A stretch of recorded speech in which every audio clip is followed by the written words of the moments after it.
Minggu.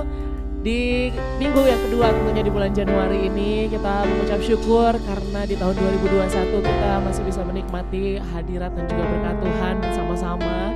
Walaupun masih tetap dengan ibadah online, tapi saya yakin dan percaya bahwa kita semua mendapatkan satu hal atau satu semangat yang baru di tahun 2021 ini. Saya mengajak kita semua bersama-sama naikkan doa kita pagi hari ini dan mengucapkan syukur kita di hadapan Tuhan. Terima kasih Bapa, kami mengucap syukur buat segala kebaikan-Mu. Kami berterima kasih Tuhan buat segala berkat penyertaan-Mu Tuhan. Di awal tahun ini kami mengawali semuanya dengan satu kebaikan Tuhan, sehingga kami bisa menjalankan sepanjang tahun ini Tuhan dengan penyertaan-Mu yang sempurna. Sebab kami percaya Tuhan bahwa hanya satu nama yang berkuasa dalam kehidupan kami, yaitu nama Yesus Kristus. Terima kasih Tuhan, kami mengucap syukur dan kami mau naikkan puji-pujian dan penyembahan kami hanya di dalam nama Tuhan Yesus. Haleluya. Amin.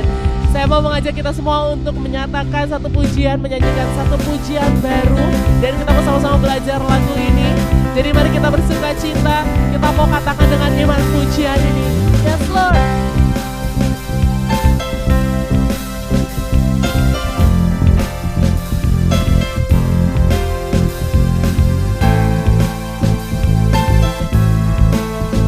Mari saudara kita nyanyikan pujian ini, kita katakan satu nama.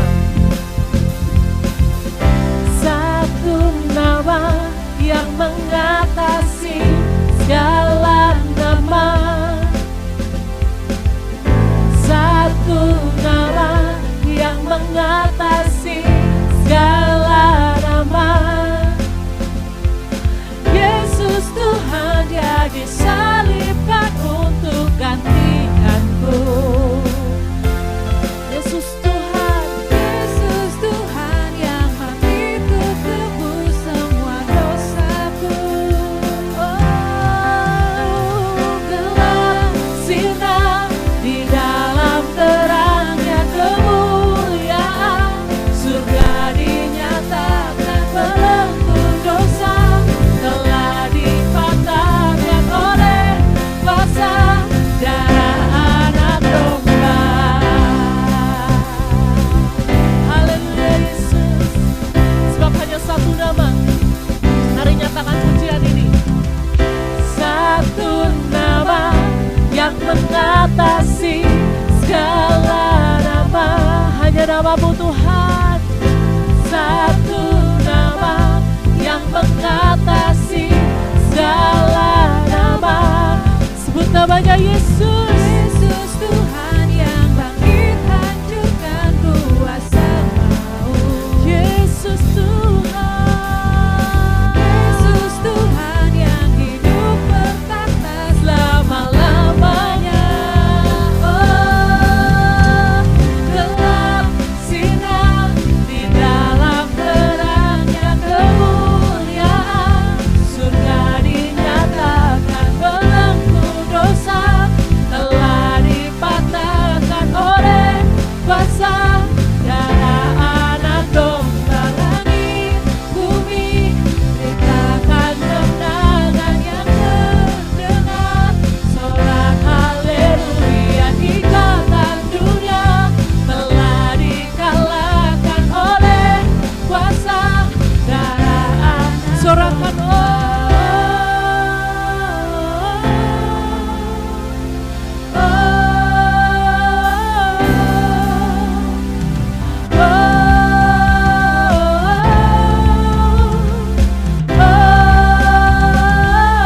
tangan buat Dia. Yes. Ayo mengucap syukur Tuhan, Kau Allah yang layak disembah dan ditinggikan Yesus.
Bapa yang Kau sumber sukacita kami di atas segalanya, Yesus. Ku bersuka di dalam-Mu, ku bersuka. Kau jadikan hidupku karya agung-Mu. Mari katakan ku bersuka. Ku bersuka bersama-Mu, ku bersuka. Ku berjalan dalam indah rencana-Mu. Ku bersuka di dalam-Mu, ku bersuka. Kau jadikan hidupku karya agung-Mu. Ku bersuka di dalam-Mu, ku bersuka. Ku berjalan dalam indah rencana-Mu. Ku bersuka, ku bersuka di dalam-Mu, ku bersuka. Kau jadikan hidupku karya agung-Mu. Ku bersuka di dalam-Mu, ku bersuka. Ku berjalan dalam indah rencana-Mu.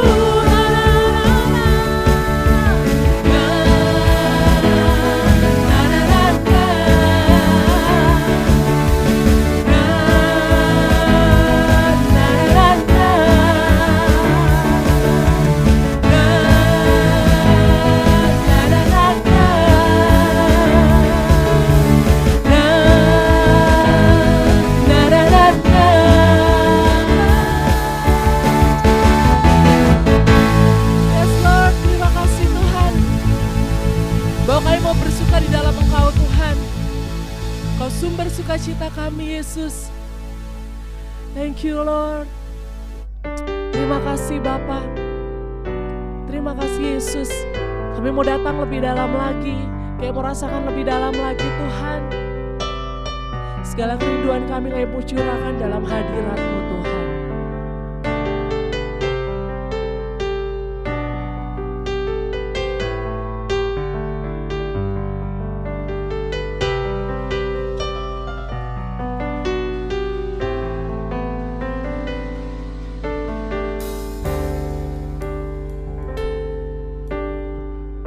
Tidak ada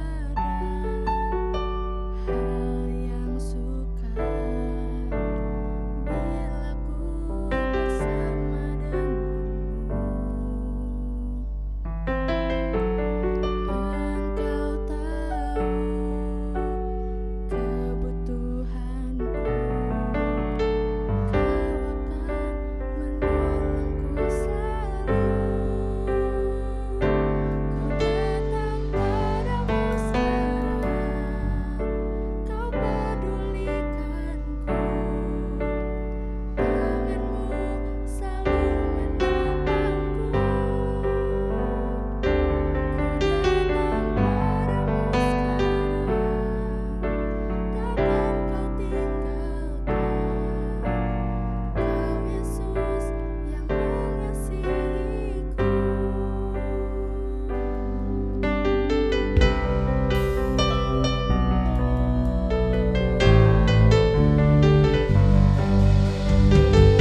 naikkan syukur kami Yesus. Terima kasih Tuhan. Kami bersyukur Tuhan sebab Engkau Allah yang mengasihi kami, bahwa kasih-Mu tidak pernah terbatas dan tidak pernah habis dalam hidup kami Tuhan. Kami berterima kasih Tuhan, penyertaan-Mu sempurna Yesus untuk setiap kami Tuhan. Kau Allah yang peduli, Kau Allah yang selalu peduli Tuhan. Tidak pernah Kau meninggalkan dan tidak pernah Kau lalai dalam hidup kami Tuhan. Kami bersyukur Tuhan, kami berterima kasih Yesus. Dan pagi ini Tuhan kami mau duduk diam di dalam hadirat-Mu. Engkau Allah yang memberikan hikmat Tuhan untuk hamba-Mu yang akan menyampaikan kebenaran firman-Mu Tuhan. Dan kami mau duduk diam, Kau yang berikan hikmat juga kepada kami Tuhan. Berikan pengertian supaya kami boleh beroleh pengertian dan juga boleh mendapatkan satu bekal Tuhan dalam kehidupan kami dari hari ke hari. Untuk kami boleh menjalani kehidupan kami Tuhan. Kami perlu Engkau Tuhan dalam hidup kami Yesus. Terima kasih Tuhan, terima kasih Yesus. Segala puji syukur hormat hanya untuk Engkau Tuhan. Dalam nama Tuhan Yesus kami mengucap syukur, haleluya, amin. Shalom jemaat yang dikasihi Tuhan. Puji Tuhan, kembali lagi kita di hari Minggu yang kedua di bulan Februari. Kita pagi ini akan sama-sama dengarkan firman Tuhan. Kita sudah memuji Tuhan, menyembah Tuhan, dan saya percaya ada Tuhan di tengah-tengah keluarga kita pada pagi ini. Sebelumnya kita akan tundukkan kepala, kita akan sama-sama berdoa sekali lagi. Bapak Surgawi, terima kasih buat hari yang luar biasa. Kami boleh masuk di minggu kedua di 2021 bulan Januari ini. Kami tahu semua karena anugerah-Mu, semua karena kebaikan-Mu. Dan kami akan terus melihat kebaikan-Mu dalam hidup kami, hari lepas hari. Kami akan terus menikmati tuntunan dan penyertaan-Mu dalam kehidupan kami, hari lepas hari. Sekarang Tuhan, kami bersama-sama umat-Mu akan mendengarkan firman-Mu. Mari Roh Kudus berbicara kepada setiap kami pribadi lepas pribadi, supaya firman yang kami dengarkan pagi ini boleh meneguhkan kami, boleh meneguhkan langkah-langkah kami, boleh membuat kami semakin yakin bahwa pengharapan di dalam Engkau adalah pengharapan yang tidak pernah mengecewakan. Terima kasih Tuhan, kami mau tundukkan roh, tubuh dan jiwa kami. Kami mau tundukkan pikiran kami Tuhan, hanya di dalam nama Yesus Kristus kami siap mendengarkan firman Tuhan. Haleluya. Yang siap dengarkan firman Tuhan di rumah kita masing-masing, mari kita sama-sama katakan amin. Sekali lagi shalom saudara. Puji Tuhan. Sebelum saya menyampaikan firman Tuhan, masih belum terlambat saudara, saya mengucapkan selamat tahun baru. Saya percaya kita memasuki tahun ini dengan satu semangat yang baru, dengan satu pengharapan yang baru, dengan satu target-target yang baru, dan saya percaya juga kita mau memasuki tahun ini, kita menjalani tahun ini dengan tuntunan Tuhan. Dan saya percaya akan ada mujizat-mujizat yang luar biasa yang akan Tuhan nyatakan dalam hidup kita selama kita berjalan bersama Tuhan. Kita sudah dengar dari minggu lalu saudara bahwa tema di tahun ini adalah Greater Destiny. Dan hari ini temanya tentang chosen and destined for hope. Saudara, kita tuh dipilih, ditetapkan, ditakdirkan untuk sebuah harapan. Saya percaya kita memasuki tahun 2021 ini dengan harapan-harapan yang berbeda-beda tentunya. Saya punya pengharapan yang berbeda, saudara punya pengharapan yang berbeda. Tapi kita punya Tuhan yang sama, yang mengendalikan, yang memegang pengharapan-pengharapan kita. Pastikan pengharapan saya, pengharapan saudara tersimpan di dalam Tuhan. Harapan itu apa sih sebenarnya saudara? Harapan itu adalah melihat kepastian. Melihat kepastian, bukan keraguan-raguan. Melihat kepastian di masa depan dan keterlibatan Tuhan di masa kini. Nah ini penting buat saya dan saudara mengerti bahwa harapan yang kita miliki, harapan yang saudara dan saya miliki adalah harapan melihat kepastian di masa depan dan keterlibatan Tuhan di masa kini. Sehingga kita bisa bersuka cita dalam tekanan. Saudara, ini hal yang tidak mudah bersuka cita dalam tekanan. Tapi kalau kita di dalam Tuhan, itu bukan hal yang sulit. Karena kita bersama dengan Tuhan. Beberapa waktu yang lalu, saya baca satu ilustrasi, saudara, satu kisah. nggak tahu nyata atau tidak, dibagikan di grup IFGF ya, tentang kuda terbang. Saudara, ada seorang raja yang kejam dikatakan menghukum salah satu pengawalnya dengan cara yang tidak biasa. Dikatakan raja itu berkata bahwa satu-satunya cara orang itu bisa lolos dari hukuman mati hanya bila ia bisa mengajari kuda kerajaan untuk terbang tahun depan. Saya percaya kalau seseorang diberikan tantangan seperti itu, mungkin akan berbeda-beda reaksinya, saudara. Mana mungkin, tidak mungkin, itu mungkin hanya hayalan, itu hanya sebuah dongeng. Tapi dikatakan, saudara, namun pegawai kerajaan itu tidak langsung panik dan menangisi nasibnya. Ketika ditanya alasannya, ia menjawab, banyak hal yang bisa terjadi dalam 1 tahun. Raja bisa meninggal, saya bisa meninggal, atau kuda bisa mati. Selain itu, siapa tahu mungkin kuda itu benar-benar bisa terbang dalam waktu 1 tahun. Pegawai ini tahu caranya berharap.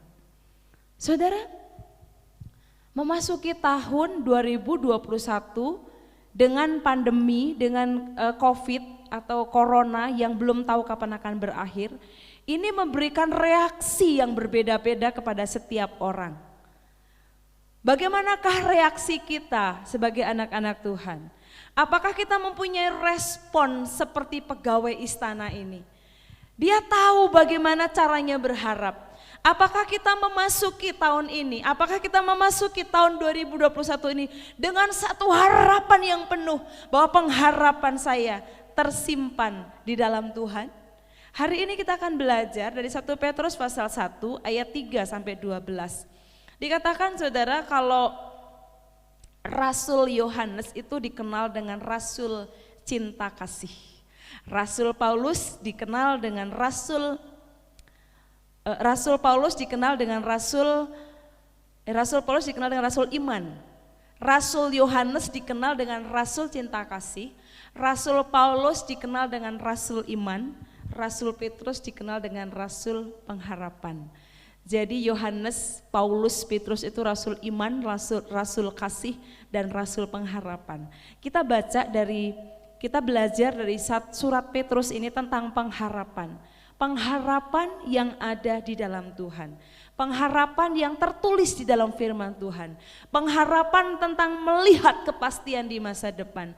Pengharapan tentang melihat keterlibatan Tuhan di masa kini. Dikatakan pengharapan seperti apa sih? Pengharapan itu apa sih menurut surat Petrus ini? Dikatakan pengharapan itu adalah sesuatu yang baik, sesuatu yang luar biasa di masa depan. Karena kalau masa lalu itu bukan harapan, masa lalu itu kenangan, saudara. Hari ini adalah satu kenyataan dan masa depan adalah harapan. Jadi masa depan yang tertulis di dalam surat Petrus ini adalah masa depan, sesuatu yang baik, sesuatu yang luar biasa di masa depan. 1 Petrus 1 ayat 3 berkata, terpujilah Allah dan Bapa kita Tuhan kita Yesus Kristus, yang karena rahmat-Nya yang besar telah melahirkan kita kembali oleh kebangkitan Yesus Kristus dari antara orang mati, kepada suatu hidup yang penuh pengharapan. Senang sekali saya baca firman Tuhan ini, powerful sekali. Untuk menerima suatu bagian yang tidak dapat binasa, yang tidak dapat cemar, dan yang tidak dapat layu, yang tersimpan di surga bagi kamu, yaitu kamu yang terpelihara di dalam kekuatan Allah karena imanmu, sementara kamu menantikan keselamatan yang telah tersedia untuk dinyatakan di akhir zaman. Jadi harapan itu adalah sesuatu yang baik, sesuatu yang luar biasa di masa depan. Saya dan saudara tidak perlu takut apa yang akan terjadi besok, apa yang akan terjadi minggu depan, bulan depan, 3 bulan yang akan datang, 4 bulan, setengah tahun, atau 1 tahun yang akan datang. Karena pengharapan yang terkandung dalam firman Tuhan adalah sesuatu yang baik di masa depan. Dikatakan kita tuh dilahirkan kembali melalui kebangkitan Kristus kepada suatu hidup yang penuh pengharapan. Jadi saya dan saudara harus menjalani tahun ini dengan penuh pengharapan. Kan dikatakan untuk menerima suatu bagian yang tidak dapat binasa. Dikatakan tidak dapat cemar dan tidak dapat layu. Sesuatu yang tidak dapat binasa, yang tidak dapat cemar dan yang tidak dapat layu itu tersimpan di surga bagi kamu. Kata firman Tuhan, saudara. Kamu di sini tuh siapa?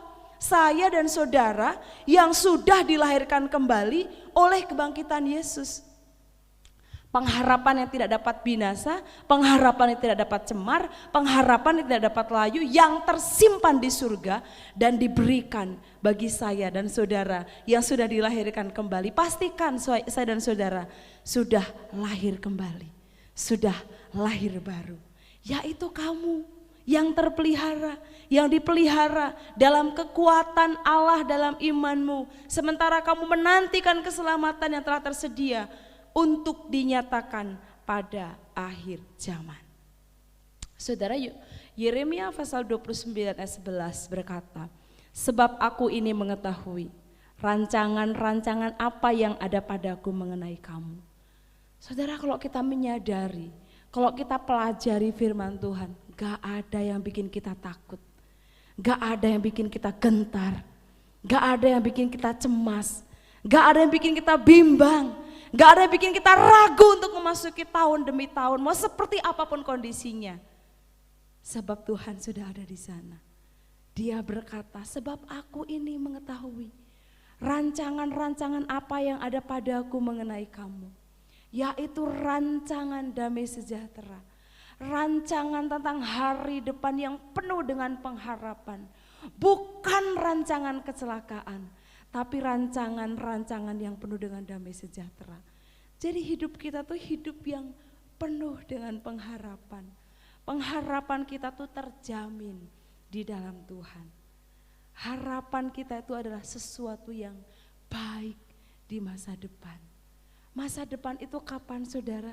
Masa depan itu entah beberapa jam lagi, entah beberapa hari lagi, entah beberapa minggu lagi.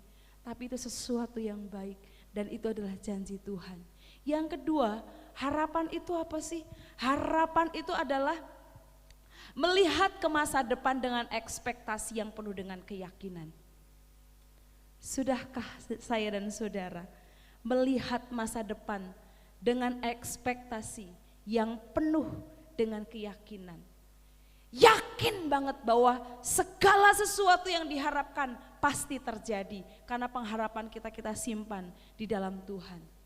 Walaupun mungkin saat ini belum kelihatan tanda-tandanya, walaupun saat ini mungkin belum kelihatan sepertinya akan terjadi, walaupun saat ini justru yang kita lihat sepertinya tidak memperlihatkan hal itu akan terjadi. Tapi kita yakin, dikatakan harapan adalah melihat ke masa depan dengan ekspektasi yang penuh dengan keyakinan. Beberapa hari yang lalu renungan mesbah doa kita, saudara, kita diajar untuk berdiam diri, menulis beberapa hal yang akan kita rindukan, yang akan kita harapkan di tahun 2021 ini. Baik tentang pribadi, tentang karir, tentang pelayanan, tentang hubungan dengan Tuhan. Kita diajak untuk menuliskan, untuk menaruh harapan itu kepada Tuhan. Dan ketika kita taruh harapan kepada Tuhan, kita harus melihat kepada harapan di masa depan itu dengan satu ekspektasi yang penuh dengan keyakinan. Jangan ragu-ragu, akan terjadi enggak ya? Akan terwujud enggak ya? Akan diberikan oleh Tuhan enggak ya? Itu namanya ragu-ragu.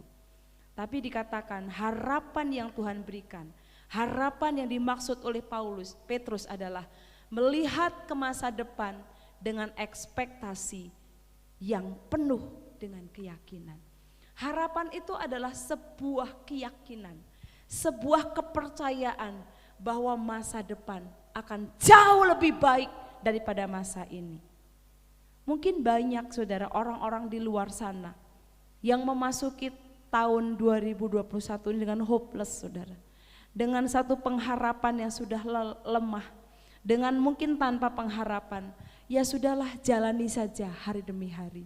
Tapi firman Tuhan mengajarkan kepada kita, pengharapan itu melihat ke depan dengan satu ekspektasi yang penuh dengan keyakinan. Charles Spurgeon mengatakan, jangan melihat kepada harapan kita, tapi lihatlah pada Yesus, sumber harapan kita. Amin saudara.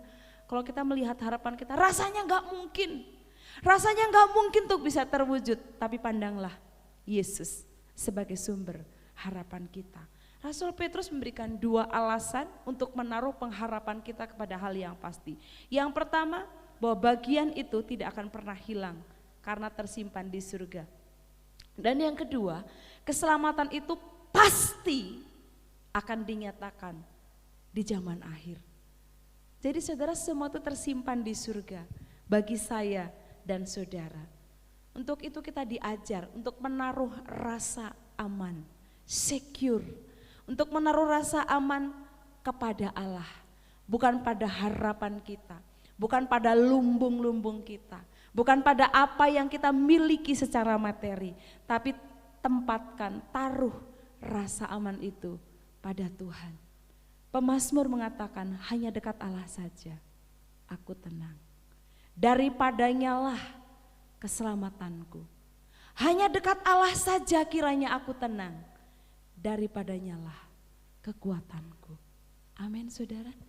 Rasul Petrus mengajarkan kepada kita, ketika kita memiliki rasa aman tentang masa depan, maka ada kekuatan pada masa kini. Allah memberikan upah kepada orang yang yakin tentang masa depannya. Ketika kita memiliki rasa aman tentang masa depan, ketika kita memiliki satu keyakinan, kepastian tentang masa depan, maka kita mempunyai kekuatan untuk menjalani hari-hari kita di masa kini. Kita jalannya saja akan berbeda, obrolan-obrolannya akan berbeda, status-statusnya akan berbeda, nyanyiannya akan berbeda. Kenapa saudara? Karena mempunyai kepastian, mempunyai rasa aman tentang masa depan. Seorang miliuner namanya Eugene Land, dia ditantang untuk berbicara kepada 59 anak SD, saudara. Di satu daerah miskin di New York, saudara. Dia diminta berbicara kepada anak-anak usia 10-11 tahun, anak-anak kelas 6 SD. Dikatakan karena sebagian besar atau statistik mengatakan bahwa anak-anak seperti mereka ini akan drop out, akan berhenti sekolah sebelum lulus SMA. Anak-anak ini berasal dari daerah Puerto Rico dan Afrika, Amerika. Jadi miliuner ini berkata di depan anak-anak SD dan memberikan satu kepastian. Dia berkata kepada anak-anak ini, tetaplah sekolah. Saya akan bantu membayar uang sekolah dari kalian semua. Nah, ketika miliuner ini berbicara di depan anak-anak, anak-anak yang tadinya sudah hopeless, saya nggak mungkin lulus SMA, saya nggak mungkin menyelesaikan sekolah sampai lulus SMA karena daerah ini miskin.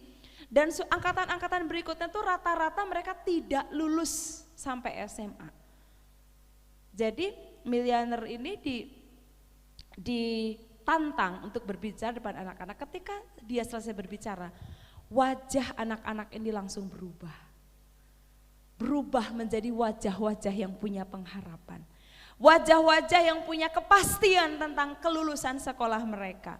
Saudara, aku punya kesempatan untuk lulus SMA, langsung mengubah dan hampir 90% anak-anak itu lulus SMA. Saudara, ketika kita mempunyai sesuatu yang diharapkan, atau misalnya ada seseorang yang berjanji kepada kita, nanti saya bantuin kamu deh sekolah, nanti saya bantuin kamu deh, saya biayain kamu kuliah sampai selesai. Kira-kira ada rasa seperti apa dalam hati kita? Pasti ada rasa tenang, ada pengharapan, ada kepastian. Padahal itu manusia yang berjanji. Nah di sini Tuhan yang berjanji kepada kita. Supaya kita memiliki satu keyakinan yang penuh. Supaya kita memiliki kepercayaan yang penuh tentang pengharapan di masa depan. Saudara, bukan hanya biaya sekolah, bukan hanya biaya kehidupan sehari-hari, tapi dikatakan pengharapan yang ditulis oleh Petrus adalah pengharapan yang jauh lebih besar daripada apapun yang kita butuhkan di dalam dunia ini. Apakah kita mempunyai semangat untuk menjalani hidup ini, saudara? Harusnya kita mempunyai semangat yang jauh lebih besar daripada orang-orang yang memiliki segalanya dalam hidupnya. Karena yang berjanji adalah Tuhan sendiri. Dikatakan, Sixikar berkata, if there is hope in the future, there is power in the present. Kalau ada harapan, jika ada harapan di masa depan, maka ada kekuatan, ada semangat di masa sekarang. Jadi harapan itu apa, saudara? Melihat ke depan dengan ekspektasi yang penuh dengan keyakinan. Apakah saudara sudah menatap hari depan dengan penuh keyakinan? Itu adalah harapan kita, saudara.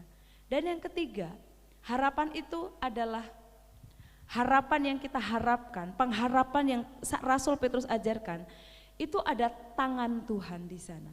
Tangan Tuhan dalam situasi seperti apapun. Ini mungkin tidak mudah buat saya dan saudara melihat tangan Tuhan, invisible hands, yang mengerjakan sesuatu. Coba kita renungkan, saudara, sepanjang pandemi ini hampir 1 tahun, saudara ya, kita melihat tangan yang tidak terlihat itu bekerja dalam kehidupan kita. Ada satu kesaksian ibu-ibu, saudara. Pada bulan Maret atau April atau Mei, saya lupa, dia harus mengambil rapot anaknya. Dan dia harus membayar 1 juta rupiah dengan tidak punya sepeser uang pun. Dia berkata, saya mau telepon kakak saya mau coba meminjam uang. Tapi sebelumnya dia berdoa dulu dan dia telepon kakaknya. Waktu dia telepon cuman sekedar tanya apa kabar, semua baik-baik, apakah semua sehat. Tiba-tiba kakaknya bilang, mana nomor rekeningmu dulu, biar ku kirim 1 juta ya. Bayangin aja, saudara. Sebelum dia ngomong sama kakaknya, ada tangan Tuhan dalam situasi ini yang mengerjakan hal itu, saudara. Dan kalau kami iCare, saudara, ada kesaksian-kesaksian yang luar biasa.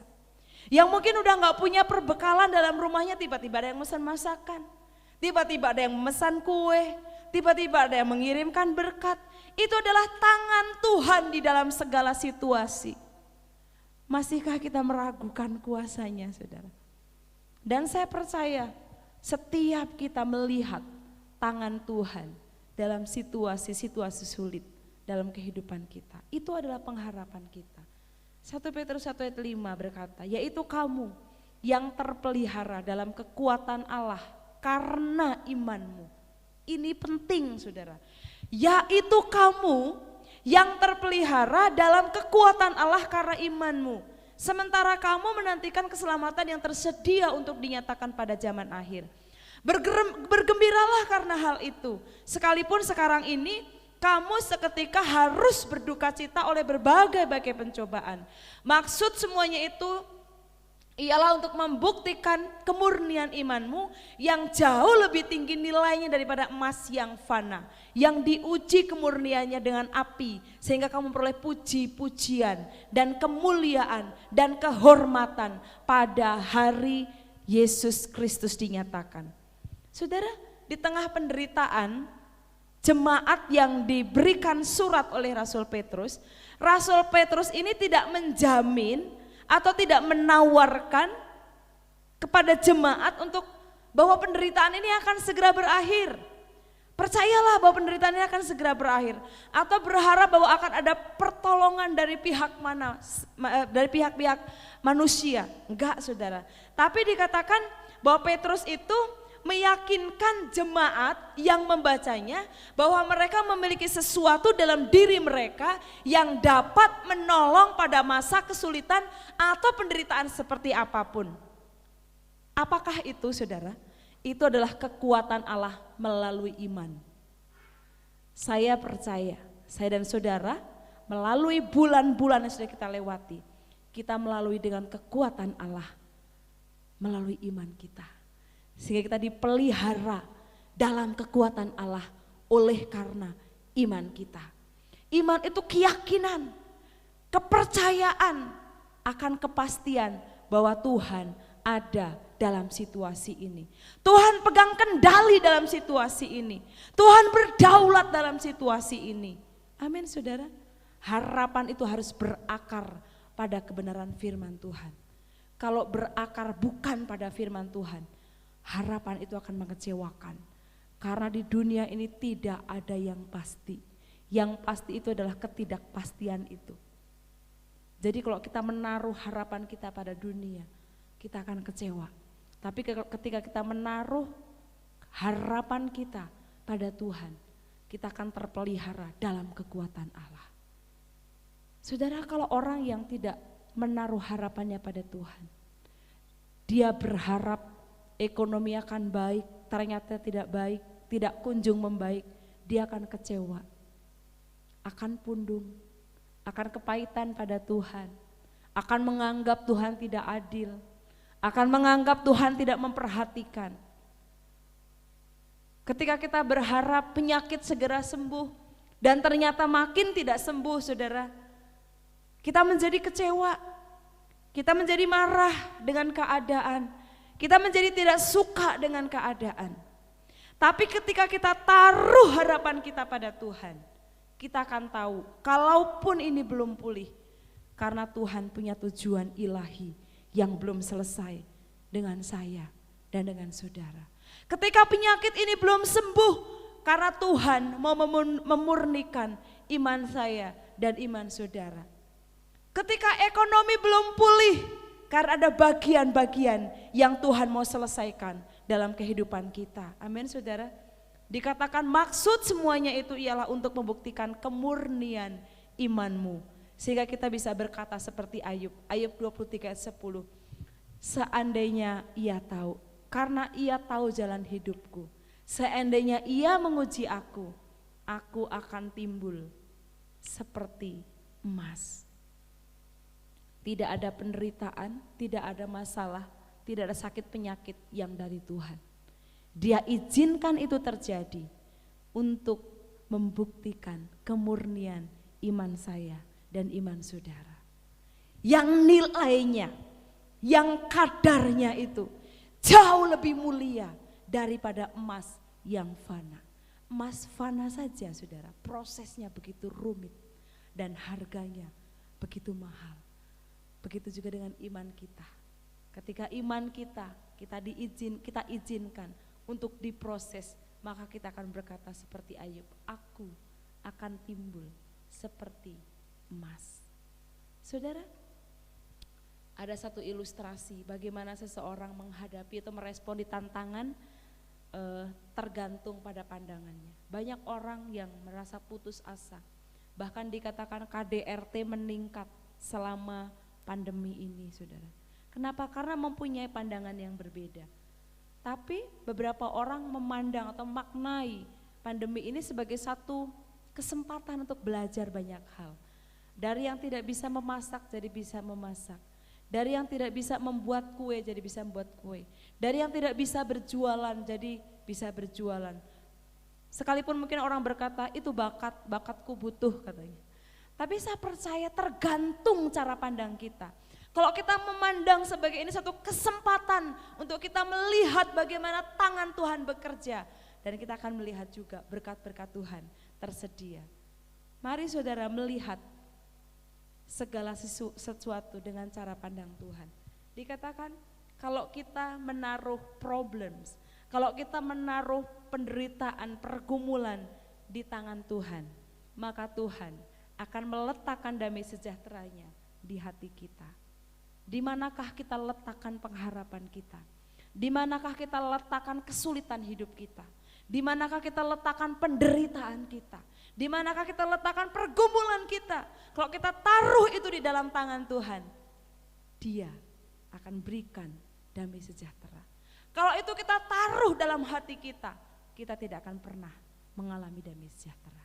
Tergantung di mana meletakkannya. Kita punya Tuhan yang dahsyat, kita punya Tuhan yang luar biasa. Sehingga pada akhirnya harapan itu apa sih saudara? Harapan yang Rasul Petrus ajarkan adalah joy beyond words. Sukacita yang melebihi kata-kata, gak terkatakan. Kok bisa sih? 1 Petrus 1 ayat 8 berkata, sekalipun kamu belum pernah melihat dia, namun kamu mengasihinya. Kamu percaya kepada dia, sekalipun kamu sekarang tidak melihatnya. Kamu bergembira karena sukacita yang mulia dan tidak terkatakan. Ayat 9, karena kamu telah mencapai tujuan imanmu, yaitu keselamatan jiwamu. Saudara, ada seekor burung, saudara. Kita tahu kalau burung itu berkicau, saudara, dan kalau pagi-pagi mendengarkan suara kicau burung itu menambah ketenangan, kedamaian di pagi hari itu. Ada seekor burung yang mempunyai kicauan yang sangat indah, tapi burung ini tidak seperti burung-burung lain dikatakan. Burung ini hanya berkicau di malam hari. Dikatakan ketika matahari mulai terbenam dan ketika mulai gelap di sekitarnya, ketika tidak tampak keindahan karena tidak terlihat pohon-pohon, tidak terlihat sinar matahari, disitulah burung itu mulai berkicau, mulai nyanyikan nyanyian pengharapan. Kita dituntut juga seperti itu, saudara, di dalam kegelapan, di dalam pergumulan, nyanyikan nyanyian pengharapan. Kenapa, saudara?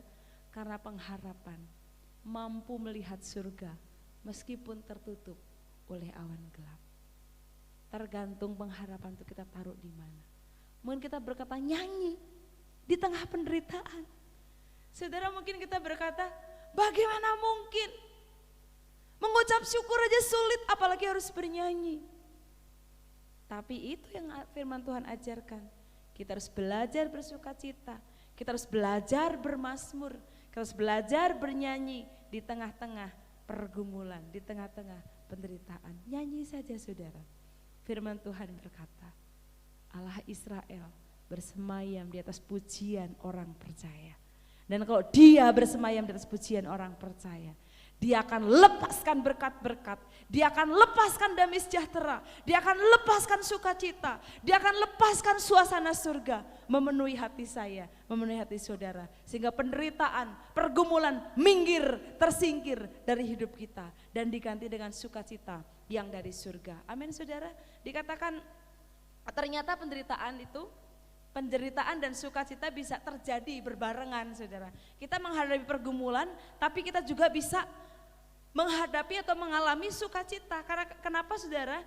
Karena sukacita yang dari Tuhan itu bukan karena tidak ada penderitaan, bukan karena tidak ada pergumulan. Sukacita yang dari Tuhan itu cukup dengan hadirnya Tuhan dalam hidup kita. Saudara mungkin ingat satu peristiwa di Markus pasal 4, ketika murid-murid menghadapi gelombang laut yang sangat besar. Dan Tuhan tiba-tiba menghardik angin topan itu, diam, tenanglah. Dan seketika itu, tenanglah. Saudara, selama kita bersama Tuhan, selama ada kehadiran Yesus dalam hidup kita, selama ada kehadiran Yesus di tengah keluarga kita, akan ada sukacita walaupun badai datang, saudara. Ada Yesus di tengah-tengah keluarga kita bukan berarti tidak ada badai.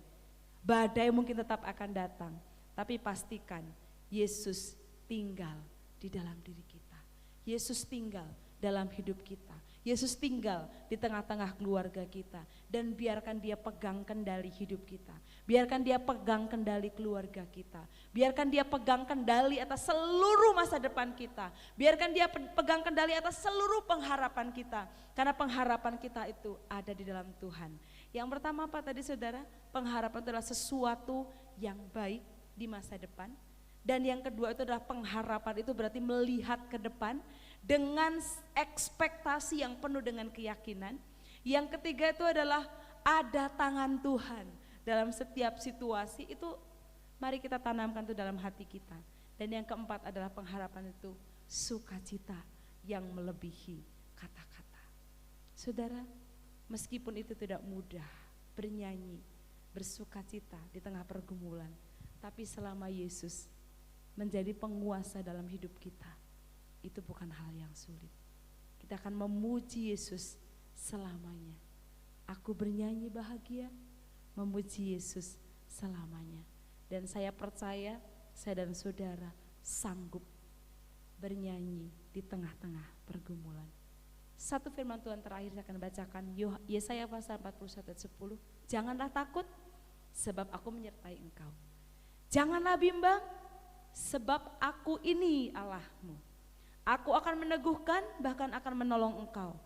Aku akan memegang engkau dengan tangan kananku yang membawa kemenangan. Jadikan firman Tuhan ini pegangan buat saya dan saudara. Kita gak perlu takut, kita gak perlu bimbang, sebab Dia Yesus yang sudah mengalahkan maut, yang sudah mengalahkan kematian, Dia adalah Allah kita. Dan Dia yang akan meneguhkan, Dia yang akan memegang kita dengan tangan kanannya dan membawa kemenangan demi kemenangan. Saya percaya greater destiny.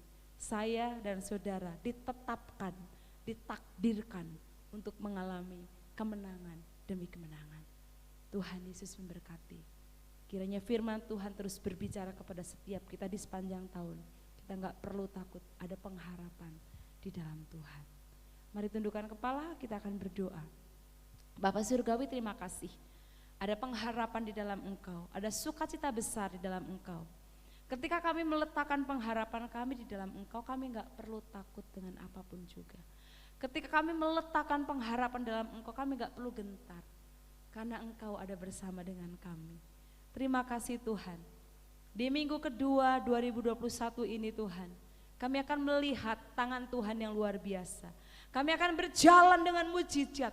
Kami akan berjalan dari kemuliaan pada kemuliaan. Kami akan berjalan dengan kemenangan demi kemenangan. Karena kami berjalan bersama-sama dengan Engkau. Dan Engkau sendiri Tuhan yang berjanji bahwa Engkau yang akan memegang kami dengan tangan kanan-Mu yang memberikan kami kemenangan. Tanamkan setiap kebenaran firman-Mu dalam setiap hati umat-Mu pagi ini Tuhan. Sehingga setiap kami terus diteguhkan di dalam kami mengiring Engkau. Kami gak perlu menjadi orang-orang jemaat yang cengeng Tuhan. Tapi kami menjadi jemaat yang semakin teguh, semakin kuat di dalam Engkau. Karena kami punya pengharapan yang pasti di dalam Engkau Tuhan. Terima kasih Tuhan. Berkati setiap umat-Mu, jamah setiap umat-Mu. Kau pagi ini ada umat-Mu yang sakit Tuhan. Dalam nama Yesus Kristus, kami mau minta Tuhan, Engkau menjamah, menyembuhkan, memulihkan di dalam nama Yesus Kristus. Kau saat ini ada di antara umat-Mu yang dalam pergumulan Tuhan. Kami percaya ada pengharapan, ada kekuatan, ada janji-janji firman-Mu yang Kau teguhkan dalam kehidupan setiap umat-Mu Tuhan. Sehingga kami boleh menjalani hidup ini bersama-sama dengan Engkau Tuhan. Terima kasih Tuhan Yesus, berkati setiap umat-Mu, keluarga demi keluarga, pribadi lepas pribadi Tuhan, supaya kami terus hidup sesuai dengan kebenaran firman-Mu. Terima kasih Tuhan Yesus, terima kasih Roh Kudus. Jemaat yang dikasihi Tuhan, kita akan akhiri ibadah kita pada minggu ini. Mari kita angkat tangan, buka hati, terima berkat yang dari Tuhan, anugerah dari Allah Bapa, kasih karunia dari Tuhan Yesus, persekutuan, bimbingan, penyertaan, penghiburan dari Roh Kudus menjadi bagian kita sekarang sampai selama-lamanya. Dalam nama Yesus Kristus yang sudah terima berkat Tuhan, sama-sama katakan amin. Tuhan Yesus memberkati. Selamat hari Minggu. Shalom.